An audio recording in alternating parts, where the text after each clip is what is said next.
नमस्कार बहुत स्वागत है आपका अपने एमपी के इस खास बुलेटिन में। खबरों के साथ मैं हूं रीनू, साथ ही न्यूज रूम से हमारे साथ सहयोगी पुनीत जी भी लाइव जुड़ गए, उनका भी बहुत स्वागत है।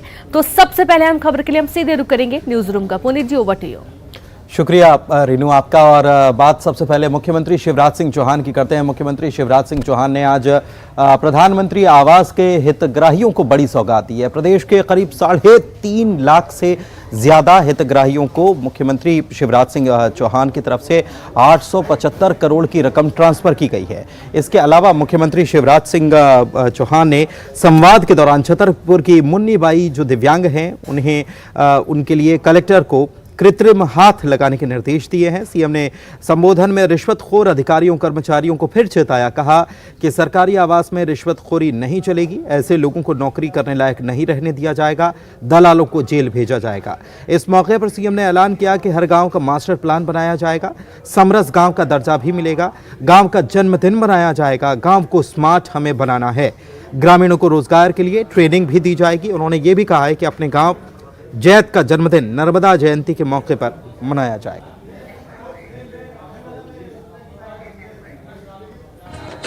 राज्य सरकार और केंद्र सरकार दोनों की योजनाओं का लाभ लेते हुए हिम्मत से आज जिला पंचायत छतरपुर के कार्यालय में बैठी है मुन्नी बाई। कलेक्टर यहां पे हैं क्या? छतरपुर कलेक्टर, जरा वही मुन्नी बाई के हाथ का पूरा परीक्षण करवाओ। क्या इनको हाथ लग सकता आर्टिफिशियल? मैं जवाबदारी दे रहा हूं यहां से। धन की जरूरत पड़ेगी तो हम देंगे, कोई चिंता की बात नहीं है, यहां से भी चिंता करेंगे। ये जहां हमारा है, ये जमीन हमारी, ये जंगल हमारे, ये धरती हमारी, ये खदानें हमारी, सबकी है। ये सबके पास तो नहीं है, तो जिनके पास हैं वो इससे धन कमाते हैं। तो हमने तय किया कि जो धन कमाते हैं उनसे हम टैक्स लेंगे और जो खाली हाथ है उनको सस्ता बांट देंगे या फ्री में बना के देंगे। आज एक अपील और करना है। देखो, अपने गांव का एक दिन साल भर में तय करो जिस दिन हम गांव का जन्मदिन मनाएं। जैसे आदमी का जन्मदिन होता है वैसे ही हम गांव का जन्मदिन मनाएं। और जन्मदिन मनाने का मतलब, जैसे मैं जैत गांव का रहने वाला हूं, सीहोर जिले की गुदरी तहसील में मेरा गांव है जैत। कल मैं गांव वालों के साथ बैठा था, हमने तय किया कि हम गांव का जन्मदिन मनाएंगे नर्मदा जयंती के दिन, जो कि नर्मदा के किनारे पे होगा। चलिए आगे बढ़ते हैं। और लगातार इस बात को लेकर सवाल खड़ा हो रहा है कि 31 जनवरी के बाद क्या स्कूल खोले जाएंगे, सरकार इस पर क्या फैसला करेगी। मुख्यमंत्री शिवराज सिंह चौहान ने इसको लेकर संकेत दिए हैं। 31 जनवरी के बाद स्कूल खोले जा सकते हैं। हालांकि उन्होंने ये भी कहा है कि हम चीज़ों को देख रहे हैं और उसके बाद स्कूल खोलने पर कोई फैसला करेंगे। सरकार सभी व्यवस्थाएं कर रही है। रसोई गैस कौन कौन को मिली? उज्ज्वला जो रह गया उनको भी मिलेगी। तो घर में रसोई गैस हो गई, फिर बच्चे स्कूल पढ़ने जाएंगे तो किताबें तो मामा ही दिलवाएगा कि नहीं दिलवाएगा। अब स्कूल फिर चालू हो जाएंगे, मुझे लगता थोड़ा सा 31 तारीख तक देख रहे हैं, तो किताबें भी दिलवाएंगे। गांव में अगर रहते हैं, बेटी दूसरे गांव जाएगी तो साइकिल भी दिलवाएंगे, स्कॉलरशिप भी देंगे। और बेटी गांव में अच्छे नंबर लाएगी तो 12वीं पास करके गांव की बेटी कहलाएगी, 5,000 रुपया कॉलेज की पढ़ाई के लिए और पाएगी। और आइए एक बार फिर से चलते हैं ब्रेकिंग स्टूडियो। रीनू जी बिल्कुल, एक बड़ी खबर का जिक्र करेंगे जहां सीएम शिवराज सिंह चौहान ने बड़ी सौगात दी है। पिपलिया कला गांव को सीएम की सौगात, जहां राजगढ़ के पिपलिया कला गांव में निर्माण कार्यों की सौगात दी गई। निर्माण कार्य का भूमि पूजन और लोकार्पण किया। 30 करोड़ की लागत के निर्माण कार्यों का लोकार्पण किया गया और भूमि पूजन भी किया गया। मुख्यमंत्री ने ग्रामीणों से संवाद किया और ग्रामीणों से आयुष्मान कार्ड सहित अन्य सुविधाओं का लाभ लेने की अपील की है। बूथ विस्तार अभियान के तहत कार्यकर्ताओं की बैठक ले रहे हैं सीएम। तो इस तरीके से मुख्यमंत्री ने बड़ी सौगात दी। पिपलिया कला गांव के जो लाभार्थी हैं उनको आज बड़ी सौगात मिली है। राजगढ़ के पिपलिया कला गांव के निर्माण कार्यों की सौगात आज सीएम ने दी है और साथ ही करोड़ों के निर्माण कार्यों का शिलान्यास और भूमि पूजन भी किया गया है। साथ ही लोगों से सुविधाओं का लाभ लेने की अपील की गई है। ग्रामीणों को योजनाओं के बारे में जानकारी दी गई। बूथ विस्तार अभियान में कार्यकर्ताओं को भी संबोधित किया गया। बता रहे 2200 लोगों के बने हैं। अगर और कोई रह गए हो तो आयुष्मान कार्ड का मतलब है भगवान ना करे कोई कभी बीमार हो, लेकिन अगर बीमार भी हो जाए तो प्राइवेट अस्पताल में भी चिन्हित जो अस्पताल होंगे 5 लाख रुपए तक का इलाज साल भर में फ्री में करवा के दिया जाएगा, ताकि बीमारी के समय गरीब को या छोटे किसान को इलाज की व्यवस्था हो जाए। मैं अभी ये निर्देश। और चलिए एक बार फिर से सीधे रुक करेंगे न्यूज रूम का। शुक्रिया आपका। सरकारी नौकरी में अनुसूचित जाति, अनुसूचित जनजाति के लोगों को प्रमोशन में आरक्षण देने के मामले पर आज सुप्रीम कोर्ट की तरफ से अहम फैसला सुनाया गया है। इस मामले में सुप्रीम कोर्ट ने नया आदेश जारी किया है और कैडर के हिसाब से डेटा तैयार करने के लिए कहा है। जस्टिस एल नागेश्वर राव की अध्यक्षता वाली 3 जजों की पीठ ने कहा है कि वे एम नागराज केस में संविधान बेंच के फैसले में बदलाव नहीं कर सकते। कोर्ट ने यह भी कहा है कि राज्य सरकार अधिकारियों और कर्मचारियों के कैडर के हिसाब से डेटा तैयार करे। हम इसके लिए अपनी तरफ से कोई पैमाना तय नहीं करेंगे। इस मामले में अगली सुनवाई 24 फरवरी को रखी गई है। इसमें कोर्ट सरकार का पक्ष सुनेगी। साथ ही उच्चतम न्यायालय ने 2006 के नागराज फैसले और 2018 के जरनैल सिंह फैसले में रखी गई शर्तों में फिलहाल कोई राहत नहीं दी है। सुप्रीम कोर्ट ने कहा है कि राज्य एससी और एसटी के कर्मचारियों को प्रमोशन में रिजर्वेशन देने से पहले मात्रात्मक डेटा जुटाने के लिए बाध्य है। आरक्षण के लिए आंकड़ों का होना जरूरी है। प्रतिनिधित्व का एक तय अवधि में मूल्यांकन किया जाना चाहिए। अवधि क्या होगी इसे केंद्र सरकार तय करे।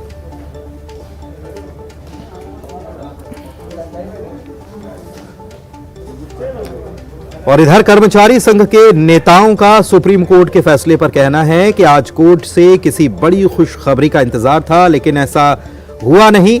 और इस मामले पर पूर्व मंत्री पीसी शर्मा का बयान आया। उन्होंने कहा कि सरकार कमजोर पक्ष रखकर मामलों को उलझा रही है। उन्होंने कहा कि बड़ी संख्या में कर्मचारी रिटायर हो रहे हैं। कर्मचारियों को हक दिलाने के लिए सरकार को कोर्ट में अपना पक्ष मजबूती के साथ रखना चाहिए।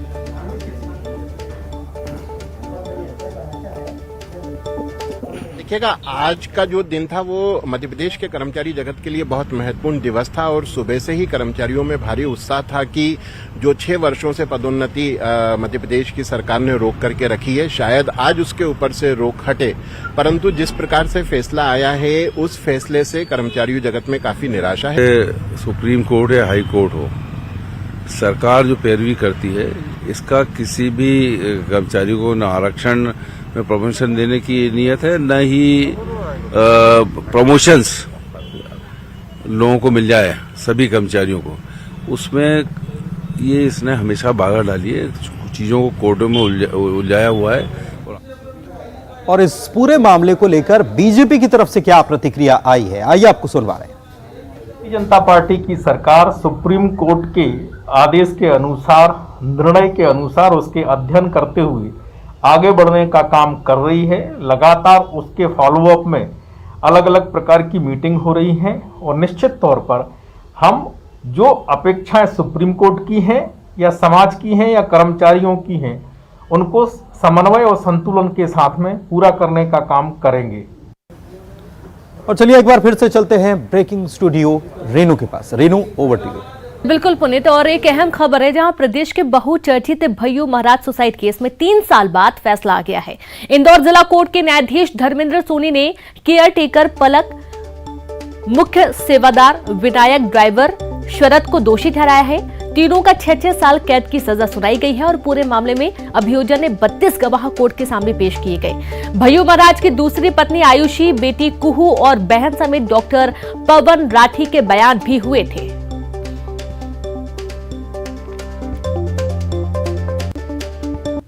हमारे हमारे द्वारा भय्यू महाराज मामले में ये बताया गया था कि महाराज ने मरने के पहले जो सुसाइड नोट लिखा था, उस सुसाइड नोट को रिकॉर्ड पर लिया जाने के बाद, उस सुसाइड नोट की जो बातें थी उन्हें रिकॉर्ड पर लिए जाने के बाद प्रकरण में महाराज का फेथ था विनायक में, ट्रस्ट था विनायक में, ये बातें उन्होंने मरने के पहले लिखी थी। संपत्ति की देखरेख विनायक करेगा, वो किसी दबाव में नहीं थी, ये बात लिखी थी। इन सब बातों को वर्तमान न्यायालय ने नहीं मानते हुए उन्हें 6-6 साल की सजा की है। आत्महत्या का कारण पलक, विनायक और शरद थे। पलक भय्यू महाराज से शादी करना चाहती थी और शादी के लिए उनको परेशान करती थी। उन्हें दत्ती महाराज जैसा बना देने का, उनकी नस्ली दवा देके उनके साथ अश्लील फोटो खींचे, जो कि उसके व्हाट्सएप चीट्स में एक जीजू वो पलक के माध्यम से प्राप्त हुए हैं, जो न्यायालय में पेश भी हुए हैं।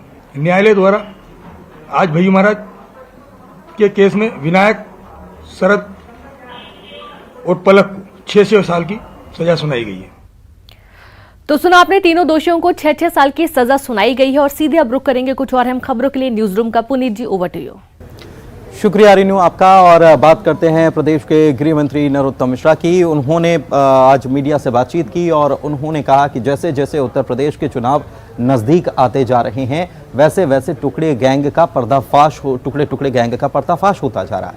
इसके अलावा भी उन्होंने कई मुद्दों पर बात की। उन्होंने खास तौर पर कहा कि पूर्व उपराष्ट्रपति हामिद अंसारी के बयान पर उन्होंने पलटवार किया। एक्ट्रेस श्वेता तिवारी के मुद्दे पर कहा कि उनके खिलाफ मामला दर्ज हो चुका है और उनके खिलाफ कार्रवाई की जाएगी। इसके अलावा उन्होंने महाकाल मंदिर परिसर के विकास के काम के बारे में भी जानकारी दी है। जैसे जैसे उत्तर प्रदेश का चुनाव नजदीक आता जा रहा है, वैसे वैसे टुकड़े टुकड़े गैंग के समर्थक बेनकाब होते जा रहे हैं। हामिद अंसारी जी, इस देश ने आपको 2-2 बार देश का उपराष्ट्रपति बनाया है। इस तरह की ऑनलाइन वैश्विक मंच पर राष्ट्र विरोधी बंद करके आपने अपनी संकीर्ण मानसिकता का ही परिचय दिया है।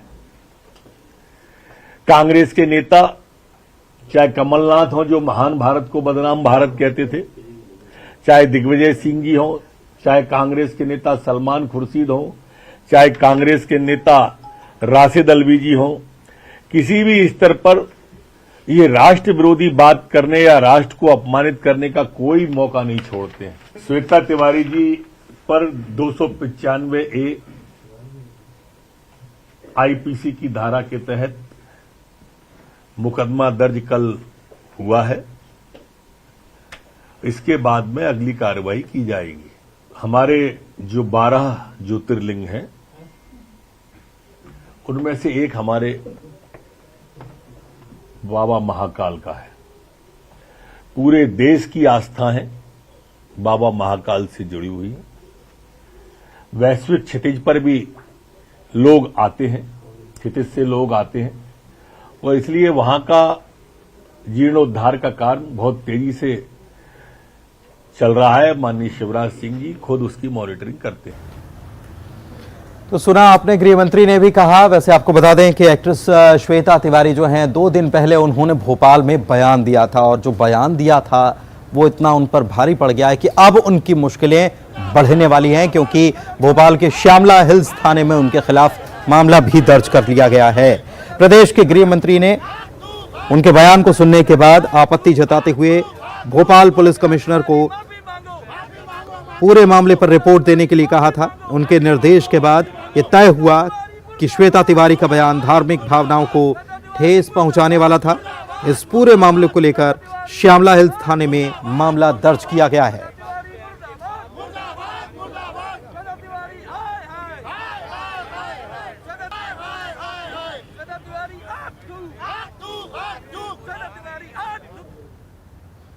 चलिए आगे बढ़ते हैं। बीजेपी के बूथ विस्तारक अभियान की बात करते हैं। इस अभियान के तहत प्रदेश के अध्यक्ष वीडी शर्मा खरगोन पहुंचे थे और यहां पर वे एक गांव में पहुंचे। उनका जोरदार स्वागत यहां किया गया और बैलगाड़ी पर सवार होकर वे यहां दयालपुरा गांव पहुंचे हुए थे। उन्होंने ये भी कहा कि कार्यकर्ताओं की लगन और मेहनत से हम दुनिया की सबसे बड़ी पार्टी बने हुए हैं।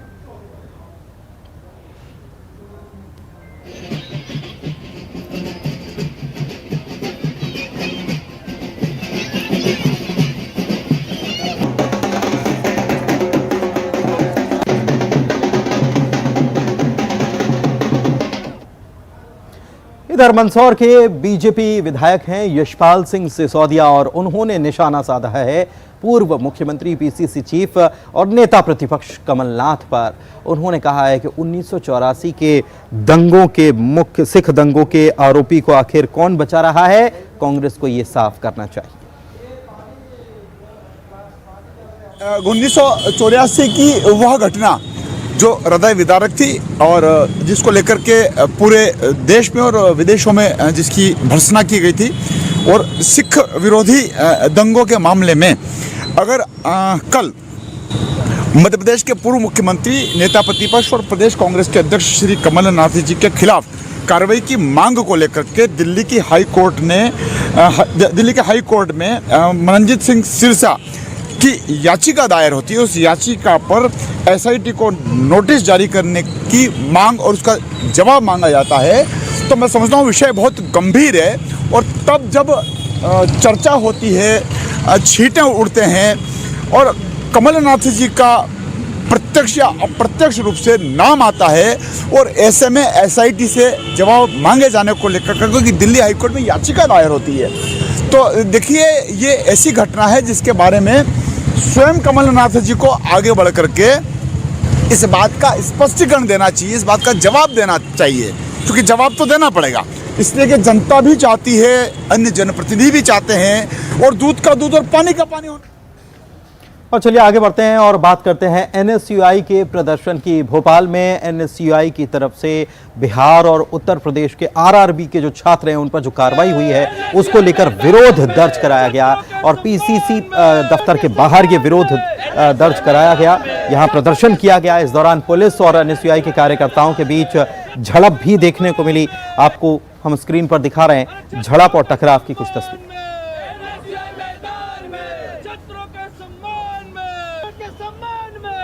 मैदान में छात्रों के सम्मान में, मैदान में छात्रों के सम्मान में।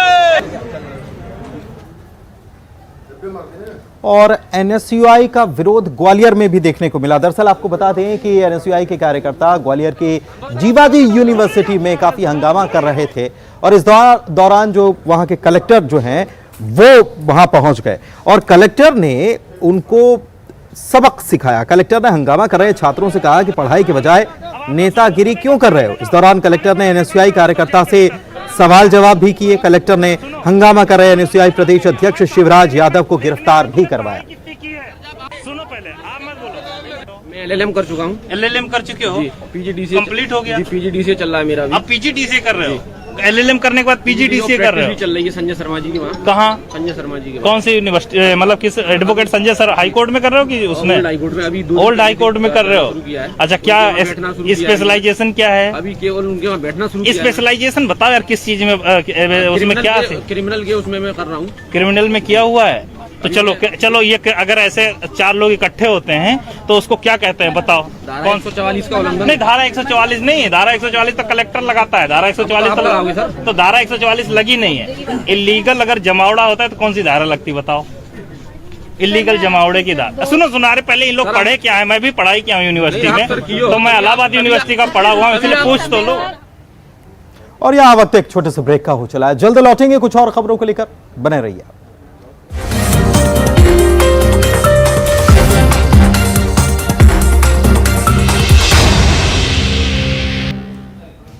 चलिए आगे बढ़ते हैं और बात रीवा की करते हैं, जहां के सिटी कोतवाली इलाके में बने दीप लॉज नाम की एक जगह पर प्रशासन की तरफ से हथौड़ा चलाया गया और इसे गिराया गया। दरअसल इसके मालिक पर यह आरोप है कि यहां सेक्स रैकेट संचालित वो कर रहा था। बीते दिनों पुलिस ने सेक्स रैकेट के ठिकानों पर रेड की थी, जिसमें लॉज संचालक का भी नाम और वहां चल रहे रैकेट का खुलासा हुआ था, जिसके बाद पुलिस ने होटल को जेसीबी की मदद से जमींदोज कर दिया।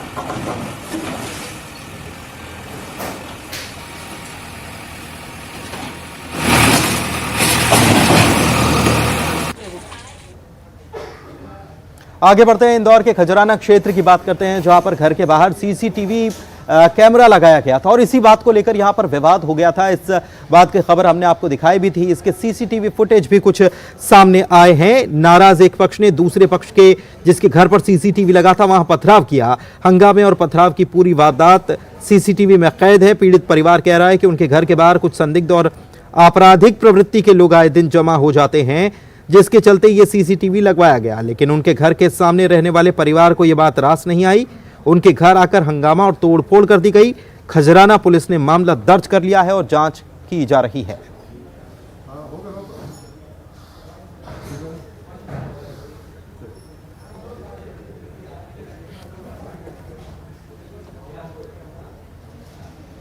और चलिए आगे बढ़ते हैं और बात करते हैं बड़ी खबर की, जो कि नीमच से है। और ये बड़ी चौंकाने वाली खबर भी है कि कैसे जो आपके हमारे घर तक सब्जियां पहुंचती हैं, उसकी खेती कैसे हो रही है, कितने गंदे पानी से उसकी खेती की जा रही है, जहरीले पानी से उसकी खेती की जा रही है। नाले का गंदा पानी इस्तेमाल किया जा रहा है और सब्जियां इससे उगाई जा रही हैं। ये सेहत के लिए बेहद खतरनाक है। स्थानीय लोगों की शिकायत है कि जिला प्रशासन, खाद्य विभाग की टीम को बार बार तमाम दफा जानकारियां दी गई, इस सब के बावजूद भी इस पर रोक लगाने के लिए कोई तैयार नहीं है।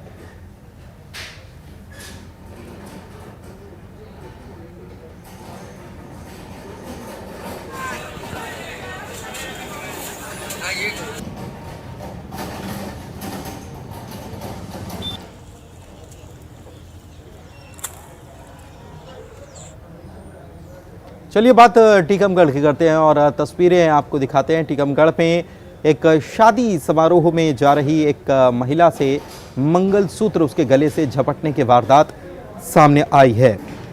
लूट की ये वारदात जो है मौके पर लगे सीसीटीवी कैमरे में कैद हो गई है। पीड़ित महिला ने बताया है कि वो शादी समारोह में शामिल होने के लिए जा रही थी, तभी बाइक सवार एक शख्स उनके पास पहुंचा और गले से मंगलसूत्र झपटकर पास में खड़े अपने साथियों के साथ मोटरसाइकिल पर बैठकर वहां से रफू चक्कर हो गया। सीसीटीवी में ये पूरी वारदात कैद हुई है। देख सकते हैं आप तस्वीरें कि कैसे बस कुछ ही पलक झपकते ही महिला जो है वो शिकार हो जाती है। बाइक सवार ये आता है और महिला के गले से मंगलसूत्र झपटता है और तुरंत बाइक तेजी से स्टार्ट कर अपने साथियों के साथ वहां से भाग निकलता है। देखिए तस्वीरें।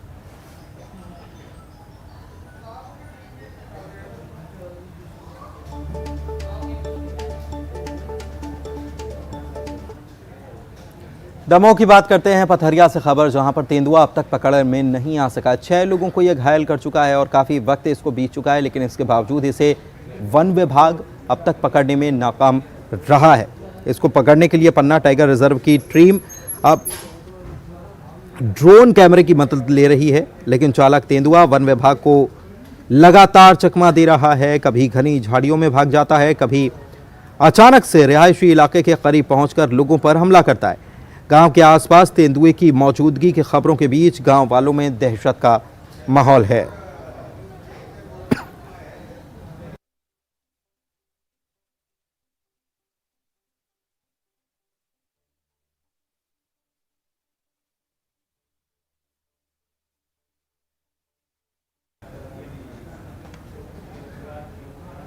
और इसी के साथ इस बुलेटिन में इतना ही। दीजिए इजाजत, नमस्कार।